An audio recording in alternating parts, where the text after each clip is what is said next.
Cette association, Émergence, est en pleine restructuration, avec comme stratégie annoncée la mise au pas des finances de l'association. En réalité, cette stratégie produit la destruction de nos outils de travail. L'objectif de moins dépenser est présenté comme inéluctable, normal, adapté à l'ère du temps. Qui pourrait le remettre en question? Nous. Cette stratégie voudrait nous obliger à oublier, à passer sous silence l'économie réalisée par la société entière grâce à des accompagnements sociaux, éducatifs, médico-sociaux adaptés et individualisés auprès des personnes vulnérables, malades, sous main de justice, précaires, SDF, femmes seules, enfants. Elle conduit à abandonner les valeurs de l'accompagnement social que nous réalisons tous et toutes, professionnels d'émergence. Des services sont désorganisés, d'autres, considérés comme annexes, sont menacés de disparition, d'autres sont vus comme anecdotiques et rayés d'un trait. On veut nous obliger à choisir une belle comptabilité analytique ou la défense de nos valeurs humaines et professionnelles.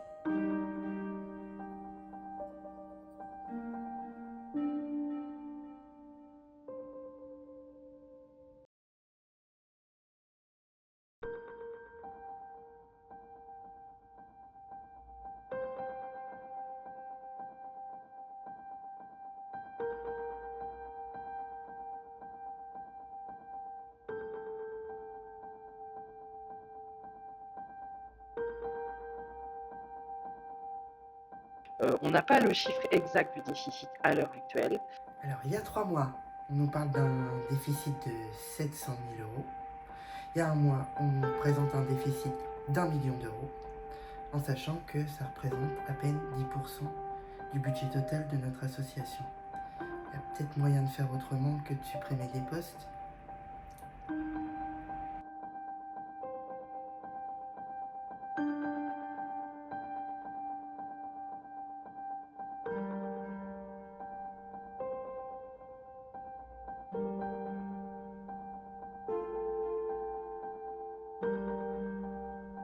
Le SDF, il a deux fonctions, c'est d'être à la fois un épouvantail pour effrayer les gens qui ne s'inséreraient pas dans le monde du travail, ne fourniraient pas l'effort qui leur permettrait d'avoir un toit au-dessus de la tête et de manger à leur faim.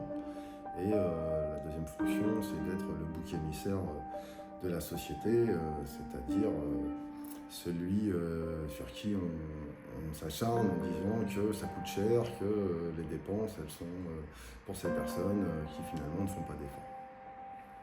La question, c'est quelle société on veut. Est-ce qu'on accepte de laisser des gens vivre dehors par tout temps et ne pas avoir assez à manger et se retrouver à faire des distributions bénévoles ou voir les restos du cœur qui craquent, ce genre de choses. Est-ce qu'on veut faire société et à ce moment-là s'occuper des plus démunis ou tout simplement se la jouer à l'américaine et mettre des grands parkings avec des grillages qui laissaient les pauvres enfermés dedans. Aucun appel de la direction ni du président de l'association sur ce mouvement de grève.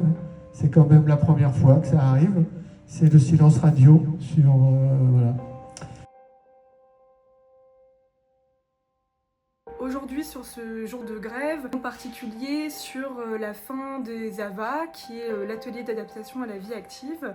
Il y a quelques semaines, on nous a annoncé la fin de ces ateliers. Ces fins d'AVA nous questionnent énormément, puisque c'est des ateliers qui s'occupent à la fois de la porterie des cèdres femmes-enfants, des cèdres-hommes également, et qui font le ménage des chambres tous les jours. Quand les personnes partent du 115, on doit nettoyer les chambres pour pouvoir réaccueillir derrière, et également sur les postes de cuisine, donc pour pouvoir faire le service le soir, le midi et le matin. Et ça engendre plein de questions pour ces personnes-là sur, premièrement, qu'est-ce qu'ils vont devenir à la fin de cet arrêt des AVA, comment est-ce qu'ils vont faire pour payer la cantine de leurs enfants, pour pouvoir dormir, pour pouvoir payer des chaussures, des vêtements, des produits d'hygiène. Nous, on peut pallier à certaines choses, mais ça reste insuffisant par rapport aux besoins que ces personnes ont. On nous dit que ces postes ils vont être palliés, mais on ne sait pas par qui. Est-ce que ça va être par des entreprises qui coûtent d'autant plus cher? Est-ce que ça va être par les travailleurs sociaux? Ils sont payés combien de l'heure aujourd'hui, les AVA? 2,80. Grâce à ces ateliers, il y a aussi une stabilisation sur le point de vue psychique. Et ces personnes, elles nous disent, hein, c'est vraiment bénéfique pour elles, ça leur apporte beaucoup de bien. C'est valorisant qu'elles puissent travailler, ça leur apporte un rythme sur le quotidien. Donc nous, on a peur pour ces personnes-là pour la suite. Ouais. Ils nous ont fait arrêter parce que nous, on sera payé que 200 balles par mois. Alors ils vont nous arrêter, nous, ils vont ramener des sociétés de nettoyage de dehors pour 1200, 1300. Maintenant, dans 4 jours, 5 jours, ça y est, c'est fini le travail. Si je ne travaille pas, je me sens mal. Il faut que je bosse.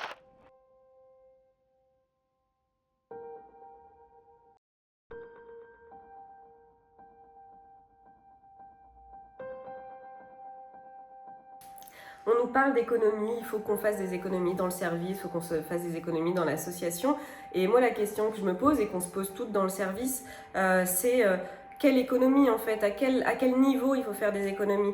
Puisque si c'est à l'échelle de l'association qui est peut-être finalement pas assez dotée pour pouvoir fonctionner correctement, ou est-ce que c'est des économies qu'on fait faire à la société? Quelqu'un qui ne va pas récidiver, qui ne va pas aller en prison, on sait que la prison coûte cher, c'est ça les économies qui sont faites. Quelqu'un qui se réinsère, qui trouve un travail, c'est ça les économies qui sont faites pour la société.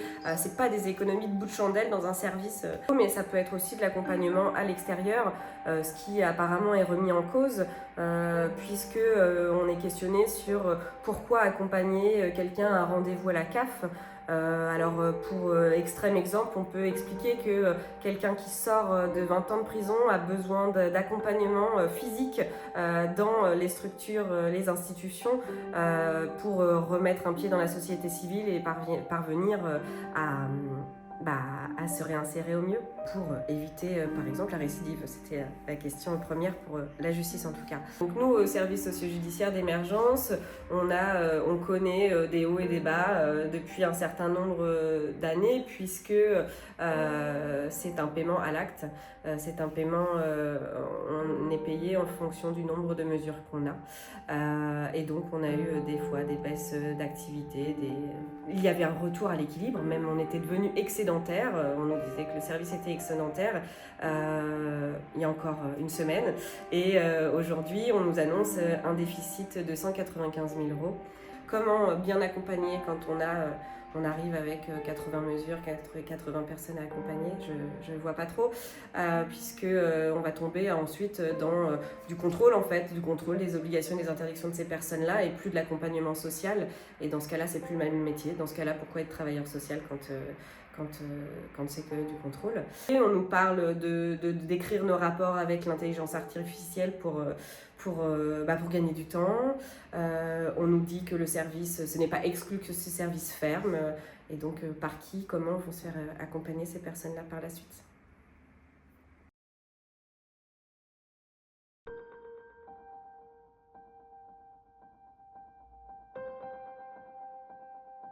Donc là, on est en grève à Émergence. Émergence, c'est une vieille association rwandaise qui héberge environ 500 personnes en hébergement d'urgence, en hébergement d'insertion, en logement accompagné. En gros, c'est une association qui a à peu près 250 salariés permanents et une centaine de personnes en chantier d'insertion.